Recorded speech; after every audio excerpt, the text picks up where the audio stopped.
Hey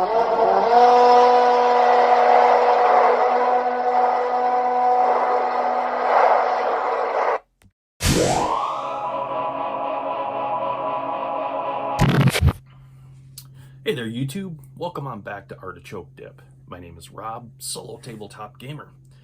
And in this video, I got a few shout outs to do. Talk about the game room, or I call it the game den. And last but not least, a game I've just gotten into that is excellent. If you like miniature wargaming, this is definitely one you may not want to pass up on. If this sounds interesting to you and you like to hear more, stick around. But first, I gotta get my disclaimer out of the way. If you like the video, let me know. Hit that like button, and I'll keep making more content like it. And if you've just stumbled upon my channel and you're new here, don't forget to click that subscribe button, followed by the bell icon. When I do upload a video, you're gonna get a notification so you don't miss one. So, the elephant in the room, so they say. So, how do I put this? Artichoke has a problem of holding on to shit far too long. I just really do. It was time. It was time to throw the windows open, let the spring air in, and go through and just completely go through everything, get rid of the stuff that I no longer used and I no longer needed, and actually set the gaming room up to a gaming den. Now when I come in here, although you can't see it because it's behind the camera, I have world maps on the wall. I have all my visual cues in place as I sit back. This is a gaming room. This is no longer, stuff that I've just been holding on to for a long time over here, and a little small corner over here that's just been completely overstocked and just completely disorganized. Like, well, let's get it out there. That's what it was. It was just a completely disorganized mess. But going through and doing this, I realized something that maybe a lot of gamers do. Maybe it's just me, maybe it's other people, but after I went through and I reorganized, it made me think about something. And I was like, maybe I've been doing this the wrong way. What do I mean by that? Well, so the first thing I did was said, hey, all the current games I'm playing right now, these should be set aside differently from the rest of these games, and they should have their own top shelf, which is what I did right here. Put all the game systems I am currently playing up here, as I call my top shelf content. And then I said, you know what, Artichoke? Something else that's going on? You have isolated your board games from your RPG. There's been this division of RPG only, this emphasis on just RPG only. But you bought these board games because you liked them and you enjoyed them. What's going on here? And I said, yeah, this is foolish. Why am I doing this? So I decided it's time to put the board games back in. It's time to start enjoying those and pulling those out again, rather than just strictly focusing on RPG, breaking things up, pulling the board games down and getting back into those again. Man, what was I thinking? But the most important thing that I did that I had noticed were the campaign settings, modules. Why did I have all of these just completely haphazardly thrown wherever? Well, two reasons for that. One, for a while there, I was picking up a lot of stuff. There was so much good stuff coming out that understanding how the RPG world works, something comes out and either you grab it when it's new or you wait till it goes out of print, and then at that point you pay 2 to 3 times what it was originally worth to get it. And that's if the copy you're getting is actually in good condition and you're not getting a severely used copy that may, or probably more than likely, are missing the maps and the key element things that you really need. Yeah, I've experienced that a couple of times myself, which is why I was like, no, you need to get it while you can get it when it's available, and just get it at the MSRP price rather than waiting to pay an arm and a leg for it later. So that's what I did. That's exactly how I organized it.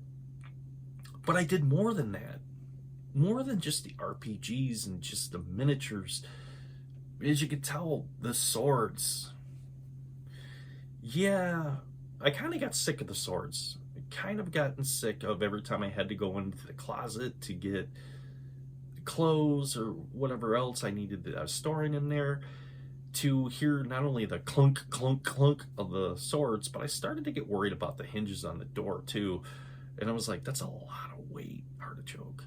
So I decided it was time to move the swords. Did I get rid of them? No, I didn't get rid of them. A couple I left, as a matter of fact, that I really liked. One of them being a gift that I got from Deathstalker 5.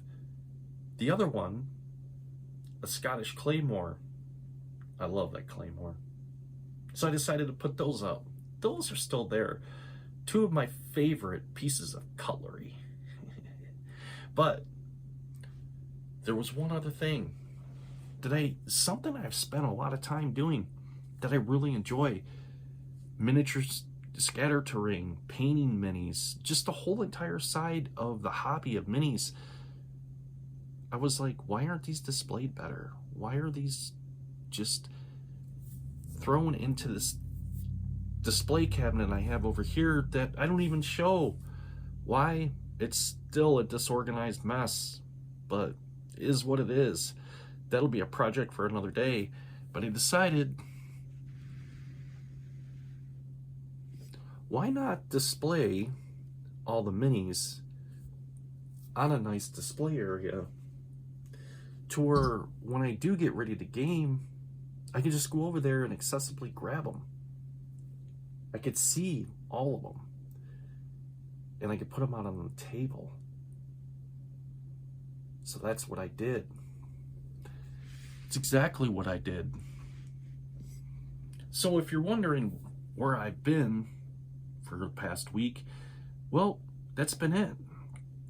I've had a couple of other things, you'll say, pots in the fire, that we're going to address and get out of the way right now. The other thing I'm going to talk about, so I had made a video that was intended to be for Rumble, and I started a channel over there called Mellacore. I had made a video that was based on the basic original Dungeons & Dragons box set from 1983, and in it, it had a solo adventure. After making this video, it wouldn't upload to Rumble. So then, of course, before I reached out to Rumble to find out why, first thing I did was I had uploaded it to YouTube privately, testing the upload speed on my end, which was good. Within 12 minutes, it was fully uploaded. Well, to find out later on what it was the music in the background.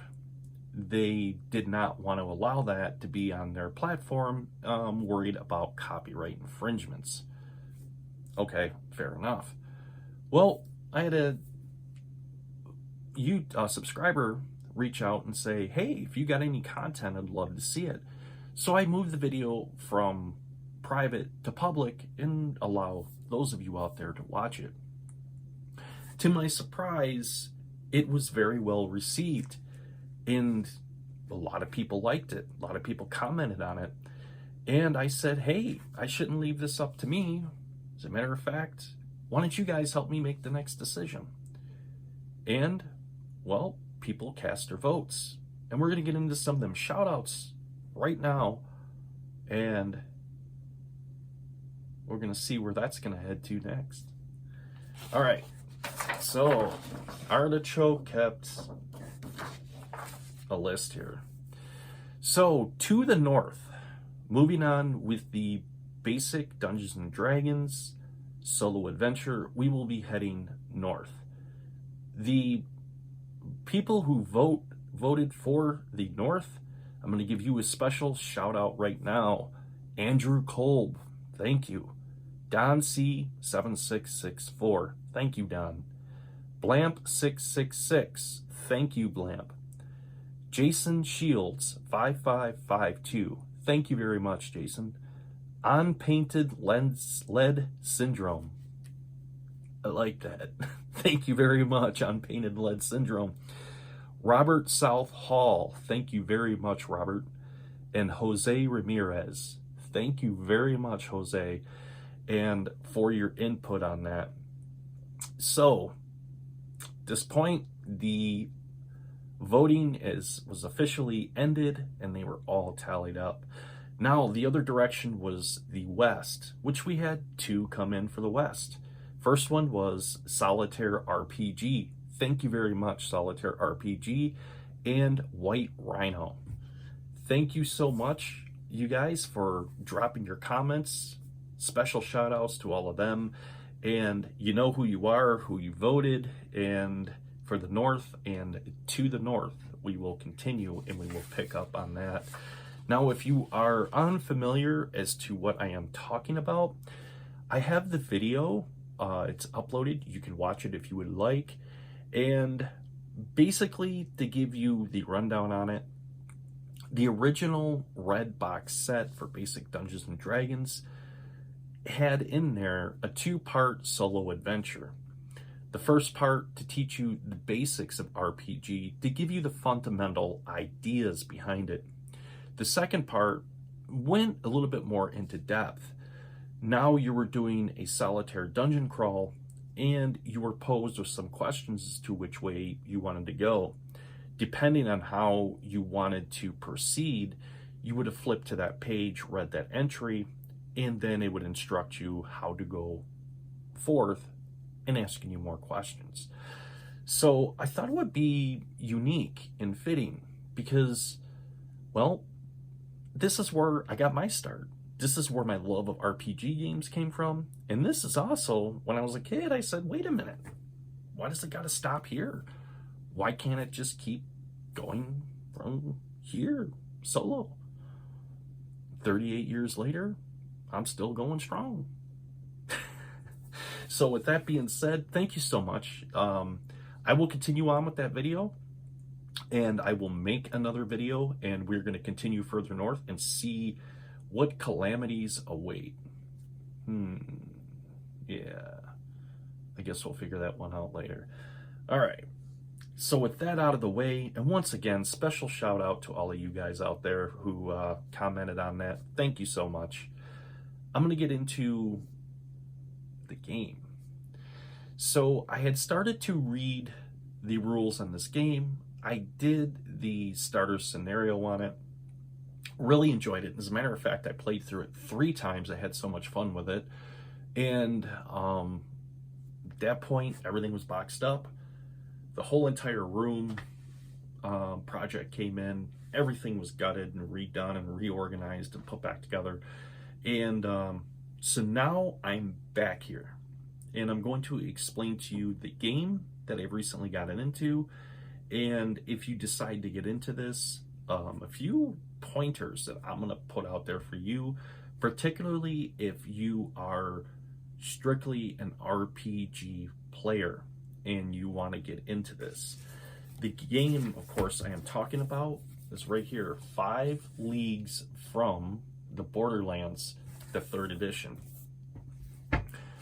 So what I can tell you about this game when I first looked at it, I bought it, I thumbed through it, like I do with all RPG books, just kind of get a first glance impression from it, and then I set them down, I think about it for a little bit, and then I go back to them. There was something I was struggling with this book, and I approached it from the mindset of a tabletop RPG player. that was my first mistake. It has RPG elements to it. It has a simple world building system to it, an adventuring system. It has all these tabletop RPG elements to it that make this game so unique to itself. But at its very core, it is a solo or cooperative miniature war game. And I have to tell you, I am completely blown away. I am just completely blown away. But here's the thing. The rules are set up to be a learn as you play, which is it's a good idea. It really is, because now people new to this, they're getting that hands-on experience while they're reading through, and it really helps everything sink in, rather than just reading a bunch of rules and trying to remember later on how to apply them. And, well, then we have the constant rule referencing. But if you are a tabletop RPG player and you come to this and you look at it, you may think, I already have this. I already know this. That is where you are wrong. And especially with character creation. Character creation in this is very simple. But it ends off with, there are 3 things you will find on your character sheet that are not described in character creation: luck, will, and casting. Luck being what it sounds like, your luck. Will being the willpower, the thought, the determination, if you will, of that particular character or hero as they described in there. And of course, casting, which is, well, for your magic users. And you end character creation and you have no explanation of this. You're just sitting there going, okay. This is where I cannot emphasize enough. Read the rules first. Before you make a character, before you do anything in this, before you jump to the tables of the enemies and the world building engine in here and everything else, read the rules in their entirety, cover to cover. I had found after doing this that, and now I know many of you may be saying, well, yeah, you should read the rules of all game system, dumbass. You're right. You're absolutely right. But when you've played a lot of tabletop RPGs, you have this tendency, you understand the layout of an RPG. You know the shortcuts. You can flip through the book and you can get a really good feeling by going, okay, let's go to the section of combat and let's review this, because this is going to tell me a lot about this game system, particularly with this, if I'm going to like it or not. So there's this common thread with RPG systems I think a lot of RPG players have. And when you come to 5 Leagues of the Borderlands and you look through this, it's very apparent that it feels like an RPG system. But in fact, it's not. It's a miniature war game is what it is. But it's an extremely elaborate one that, well, has a hell of a lot of replayability, gives you, the player, a lot of freedom to be able to create what you want and how you want. What I mean by that is it stresses in the book when it comes to miniatures and it comes to you representing these miniatures. Don't feel as if you're obligated, like what is written in these pages is written in stone. No, contrary to that belief, they say any miniature you have, no matter how large of the miniature or how diminutive of it, feel free to take any stat blocks out of here that fit your imagination's perspective of what you originally came up with and use those stat blocks in place of it for your game. That's wonderful. That's great. Unlike a lot of other miniature war games that I have that are for solitaire, we'll say Bard Song, I'm going to use that as an example, where sure, you have this very cool, robust, randomized dungeon deck, and you have these other situational cards, I'll say, that come into play that change that dungeon experience every single time you go through it. So it could be argued that every time you play the game, you're playing a completely different experience every single time, and every single time the characteristics of that dungeon are always going to be different. Okay, fair enough, but here's the thing. You have no creative input on what's printed on them cards, or the tiles, or the deck you're drawing from. Essentially, that's all been predetermined for you. It's just the way that they are randomly picked and put into play that changes it, giving it the appearance that this is constantly a new game, when in fact, it's not a new game. It just has a lot of replayability to it, is what it has. Whereas at 5 Leagues, you have a lot of creative input into this, which is cool because now you can actually craft this to the way you want to play it, and not having a predisposed reference of cards, tiles, and rules. It's got me hooked so far. So after you go through the game rules, it's going to explain to you, it goes into different things, the campaign structure, and how a campaign they recommend it should be set up. It goes into your preparation stage. And there is so much that and I haven't even started my campaign yet. So it's the reason why I'm not going to really elaborate too much on here, because I want to go through this myself and experience it, work the bugs out, and then if you guys would like, I'll do a playthrough with one of these so you can see it in action. If it sounds interesting to you, let me know. Drop me a line in the comments below. But as it goes through meticulously explaining the preparation, then it goes into the section of adventures, the adventure stage, where the adventures take place, the enemy threats. I mean, this book goes so far into depth that it covers every single one of them questions that you would have playing one of these games. Even giving you enemies, and depending on the game style, when I say game style, what I mean is they have different templates that you can choose to play. And like the Faceless Kingdom for one, the Curse of the War, which these are different, I'm gonna say, different themed adventures that you can take, where the enemies are already pre-chosen and the stat blocks are already here that you just roll off of them tables, making it even easier for you when you play solo. But it even emphasizes in there, don't feel like you are bound to them tables.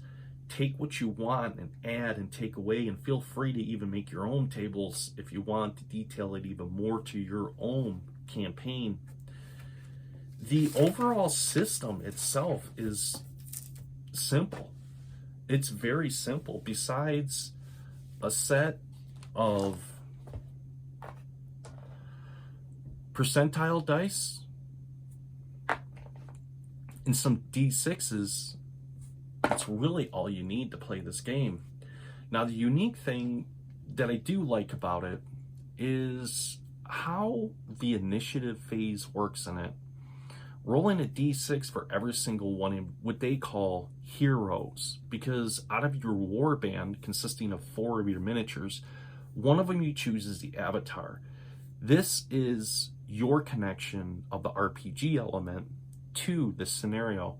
The other three being what they call heroes, or you can think of those like NPCs. And then, last but not least, they recommend starting out with 6 figures. So aside from your heroes, your avatar, you have 2 followers or henchmen, but you're not restricted at 2. Matter of fact, you can have as many as you want, and then you can make the game experience as large or small as you want, depending on the size of miniatures that you want to put onto the table. It's very cool. It's a very cool system, and even I like the initiative. So for every model output you have out there, so if you have 4 models, you're going to roll 4 d6s. You're going to look at the numbers. 1 through 3 is going to fall within what they call the quick action phase, and then 4 through 6 will be the slow action phase. What do I mean by this? Well, the quick action phase, when you assign these numbers to these characters, mean they get to act first, whether that's seeking cover, taking an attack, or perhaps even making a quick running and or dash move across the game table to give you the advantage on that battle round. Next, it's followed by the enemy phase. In the enemy phase, they outline their own AI system in here, how the enemies will react on the board, even thinking about that. And it's very, very cool how they do work it, and it makes sense. And I enjoy that. It was fun. That little starter scenario that they put into place. I have to admit, I played it 3 times through, and I had a lot of fun with it. But then you come to, after the enemy phase, the slow action phase. The slow action phase is when the last turn that your characters are going to take after the enemies. And then after that is over, the round is going to start again. Now there's more to it. I'm just giving you the basics of it, because I'm still learning this game myself and just getting into it. Man, I can tell you, this is a great game system. If you enjoy miniatures and you enjoy making terrain and stuff like that, you're gonna probably find yourself playing this a lot. I know I will personally, and it's amazing. It's amazing that somebody actually came up with this concept of how do you take something like a miniature war game that typically always requires a minimum of 2 people to play, and how can you not only have these RPG elements to make it so interesting and to add much more into it, unlike just a regular, I'm going to say, typical war game where all of this stuff's predetermined, it's already put out there. You are just playing the game. You are just playing the scenario to look for the ultimate outcome, whether you're the winner or loser. Whereas if with this game, it's much more than that. Sure, you're going to have casualties. You're going to lose heroes, and you're going to replace them with new ones like it emphasizes in this game. But along that way, you're building your own world. You're making a campaign setting. You're moving through with this to see the story to its end. Which brings me to the next part that I had just recently finished, and I'm getting ready to really get my feet wet and jump in. And that is designing the campaign. This was a lot of fun, and I have to admit, I did this before the whole spring cleaning thing started, and then of course everything on the table went into a box, and anyways. They highly recommend that you use hex paper, but you do not. You can use anything you wanted. So I decided to make up my campaign map, and I thought, well, what makes sense? Well, what if we had a mountain range, and from the mountain range, there was a large river that came off there. Now, rolling on the tables, for settlements, it came up by there was one city, two villages, and one hamlet. So I was like, okay, so realistically, where would these settlements be in close proximity to? Well, where there's water, there's life, right? So that made sense to me. So I split the river off into 3 different directions. And the river runs past all of the settlements, and it also has lakes that you can see I have marked out here. So then the next thing it tells you to do is to add in dungeon delves, as they put it. And I put those in, as you can see, these marks right here. And then if you look, I have them here, I have them here. They're all over the map. I put in all these dungeon areas. Now, it tells you to assign 3 of these with a threat level, 1 being a 6 and the other 2 being a 5, which made this easy for me because looking at my map, I had dungeons in very close proximity to the settlements, making that pretty simple for me. But I also had other dungeons really out in the middle of nowhere. The next thing is the enemy camps, which you can see right here. I put my own little icon there for a camp, and they're all over the place. So the enemies can travel between the dungeon to the camps, which means the enemies can be encountered into the camps and the dungeons, which you ask yourself the question, what's in between them hexes? And what can be encountered there? Now, last but not least, were unexplored areas, which I put in here with the question marks. As you can see, these are all unexplored. We don't know what's in there. We won't know until we explore them and we fill those out more. This is cool. This is like, feels like classic hex crawl RPG to me. And I was just blown away because this, in fact, does take this very cool notion of RPG elements and is now mixing them in with a miniature war game. So it makes you ask the question, so what is it? Is it a miniature war game? Is it an RPG light game? What is this? Well, at its very core, it's a miniature war game. But the fact that it has these story elements to it, it has this notion of this campaign world, and so much more going on with it, it just makes it a more rich gaming environment, which just still blows me away. Like, wow, this is great, because now a solitaire miniature player can sit down at the table, utilize their terrain and their miniatures, and as they adventure and move along, it's going to create far more tension for the player, which is one of the things that's so addicting about any type of war game, miniature war game you play, is the fact that you want to know that your battle tactics are going to work, that your enemy is going to fall into your trap, and for that moment, you're like, yes, you got him. You got him. You outwitted your opponent. Where you have that with this game, I'm surprised. I'm very surprised. And I'm looking forward to doing far more game sessions in it. So I have quite a bit, when I say I got a couple of pots in the fire. So what I have currently, well, we've got 5 leagues from the Borderlands, basic D&D, Morkborg, and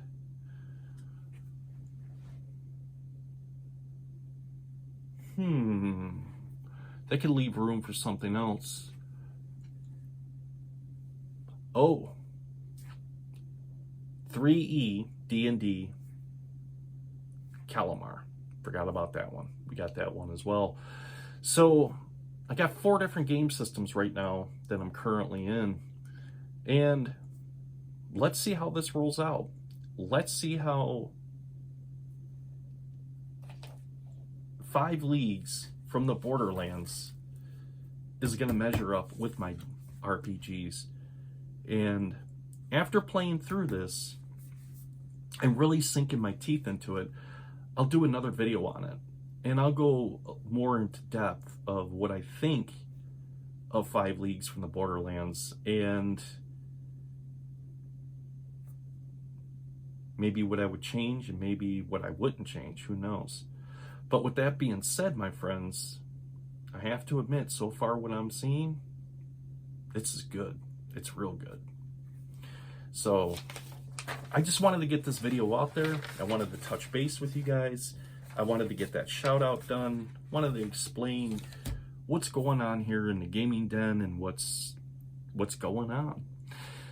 So with that being said, these are my thoughts, and not yours, my friend.